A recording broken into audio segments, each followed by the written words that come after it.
ये बेचने वाली महिला की कहानी बहुत समय पहले की बात है। महिला थी जो कि बहुत गरीब थी।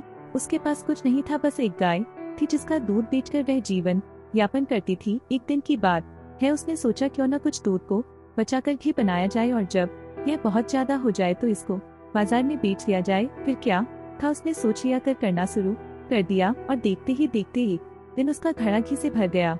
फिर क्या था, उसने सोचा कि अब इसको मैं बाजार में ले जाकर बेचूंगी और अपनी जरूरत के कुछ सामान ले लूंगी। बाजार उसके घर से काफी दूर था। अगले दिन वह सुबह सब काम करके अपने घी को लेकर बाजार में जाने लगी।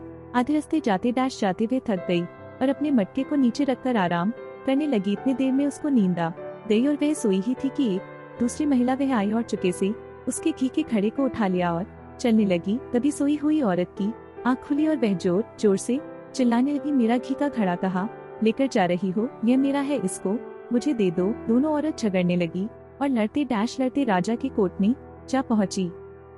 राजा दोनों की बात सुना और बहुत ही परेशान हो गया, क्योंकि दोनों औरत यही बोल रही थी कि घी का घड़ा उसी का है। फिर राजा ने अपना दिमाग लगाया और बोला, पास के कीचड़ में मेरा सोने का अंगूठी गिर गई है, जो पहले निकाल कर लाएगा यह घी उसका है। क्या था, दोनों औरत घी को निकालने में लग गई। कुछ देर के बाद जब नहीं मिला तो राजा ने दोनों को बोला, बाहर आ जाओ। फिर दोनों को हाथ पैर धुलने के लिए एक लोटा पानी दिया गया। जिस औरत का घी था उसने कम पानी में ही अपना सब कुछ कर लिया, लेकिन जो दूसरी औरत थी वो सिर्फ हाथ धुली और राजा से बोला, और पानी चाहिए, इतने में क्या होगा?